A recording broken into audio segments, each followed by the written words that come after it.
జూబ్లీహిల్స్ ఉప ఎన్నికల్లో కాంగ్రెస్కు తగిన బుద్ధి చెప్పాలని మాజీ మంత్రి కేటీఆర్ అన్నారు.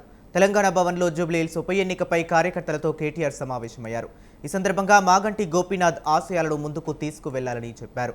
అడ్డగోలు హామీలతో కాంగ్రెస్ అధికారంలోకి వచ్చిందని కేటీఆర్ ఆరోపించారు. రేవంత్ పాలనలో ప్రజలు ఇబ్బందులు పడుతున్నారని అన్నారు. హైదరాబాద్ బస్తీవాసులు భయపడుతున్నారని, ఇందిరమ్మ రాజ్యం అంటే ఇల్లు కూలగొట్టడమే అని కేటీఆర్ చెప్పారు. चौकीदार चोर है बोलते, वोट चोर बोलते, काफी पुकारते रहते उन्होंने। इन्हों क्या कर रहे हैं, उसको बार बार बड़े भाई बोलते। राहुल बाबा बोलते कि अदानी फ्रॉड है। कौन? गौतम अदानी साहब फ्रॉड है, राहुल बाबा का कहना है। रेवंत बाबा क्या बोल रहे? नहीं, अदानी फ्रेंड है, अच्छा आदमी। राहुल बाबा बोलते गुजरात मॉडल बेकार है। रेवंत बाबा बोलते नहीं, गुजरात मॉडल शानदार है। राहुल बाबा बोलते सीबीआई खराब चीज है, सीबीआई बीजेपी के हाथों में एक इंस्ट्रूमेंट है, गलत इस्तेमाल कर रहे हैं आप लोग। इन्हों क्या बोल रहे? नहीं, सीबीआई बहुत अच्छी चीज है, केसीआर को अंदर डालने के लिए सीबीआई को दे दो। कर्नाटक में नो एंट्री है सीबीआई को, पर तेलंगाना में बराबर का एंट्री है। क्यों हो रहा है सब? क्योंकि दोनों बड़े भाई छोटे भाई मिले हुए हैं। आज आपके ఎర్రగడ్డ डिवीजन में काफी सारे बस्तियां हैं, ఎన్నో బస్తీలు ఉన్నాయి ఎర్రగడ్డలో. మరి ఎక్కడ పోయినా ఇలా హైదరాబాద్లో ఉండే బస్తీ వాసులు భయంలో ఉన్నారు. ఎందుకు? ఎప్పుడు బుల్డోజర్ నా ఇంటి మీదకి వస్తుందో, ఎప్పుడు గులగొడతాడో. ఇందిరమ్మ రాజ్యం అంటే ఇల్లు గులగొట్టుడే ఉన్నది, ఇంకేం లేదు. ఇందిరమ్మ రాజ్యం అంటే ఇల్లు గులగొట్టుడు తప్ప ఇంకోటి ఏం లేదు. ఇప్పటిదాకా 24 నెలల్లో హైదరాబాద్లో ఏం చేసినవా అంటే గరీబుల మీద వడుడు, ఇల్లు గులగొట్టుడు, వాళ్ళకు కాగితాలున్నా కాగజాదున్నా మొత్తం తీసి అవతల వారేసి. పిల్లలు బ్యాగులు తీసుకునే టైం ఇస్తలేరు, వాటర్ బాటిల్ తీసుకునే టైం ఇస్తలేరు పిల్లలకు, స్కూల్ పిల్లలకు తీసుకోకుండా కూలగొట్టి పోతున్నారు ఇవాళ తప్ప.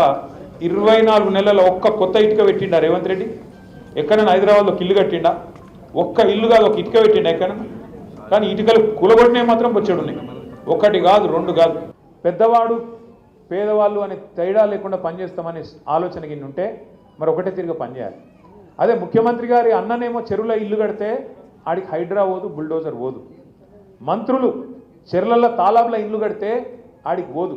మేము సాక్ష్యాలతో సహా ఇచ్చినాం, పేపర్లో పెట్టినాం, టీవీలో పెట్టినాం, బయట పెట్టినాం. ఇగో పట్నం మహేందర్ రెడ్డి ఇల్లు చూడు, పొంగులేటి శ్రీనివాస్ రెడ్డి ఇల్లు నీళ్ళల్లో ఉంది, డాక్టర్ వివేక్ మీ దగ్గరనే తిరుగుతున్నాడు మంత్రి, ఆ ఇల్లు నీళ్ళలోనే ఉంది. కేవీపీ రామచంద్రరావు ఇల్లు ఎఫ్టీఎల్ ఉంది. వాళ్ళ ఉలగొట్టి ఇక్కడికి రా నువ్వు అంటే మాట లేదు.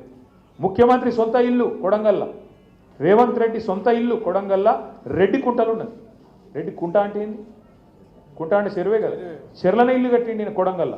ఇక్కడికి వచ్చేమో పెద్ద పెద్ద మాటలు చెప్తాడు. వాళ్ళ అన్న దుర్గం చెరువులో కట్టిండి ఇక్కడ ఇల్లు, తాలాబులు ఉంది అది కూడా. ఆ ఇల్లుకి ముట్టరు, హైడ్రా పోదు. కానీ ఈజీగా దొరికేటోళ్ళు ఎవరు? గరీబోళ్ళు. అడిగేటోడు లేడు, మిమ్మల్ని కాపాడేటోడు లేడు అన్నట్టు, మీకు ఆవాజ్ లేదన్నట్టు కొట్టేస్తాం. తోడు దెంగే కోన్ దేకితే క్యా కర్లేతే అన్నట్టుగా ఈరోజు వ్యవహారం ఉన్నది. దయచేసి నేను మిమ్మల్ని కోరుతున్నా, ఇవాళ ప్రభుత్వం కాంగ్రెస్ పార్టీ వాడు ఏమంటుండంటే మాకు ఓటేసి నీ ఏళ్ళతో నీ కంటినే పొడిపించే కుట్ర చేస్తున్నాడు. మీరిగిన ఓటేస్తే కాంగ్రెస్ పార్టీకి పొరపాటున వాళ్ళు బెదిరిస్తేనో భయపడితేనో ఇది బంద్ అవుతుంది అది బంద్ అవుతుంది అని బెదిరితే మీ ఏళ్ళతో మీ కన్నే ఒడుచుకున్నట్టు అవుతుంది. మీ ఇల్లు కూలగొట్టుమని హైడ్రాకు మీరే లైసెన్స్ ఇచ్చినట్టు అవుతుంది. యాది పెట్టుకోండి ఈ మాట.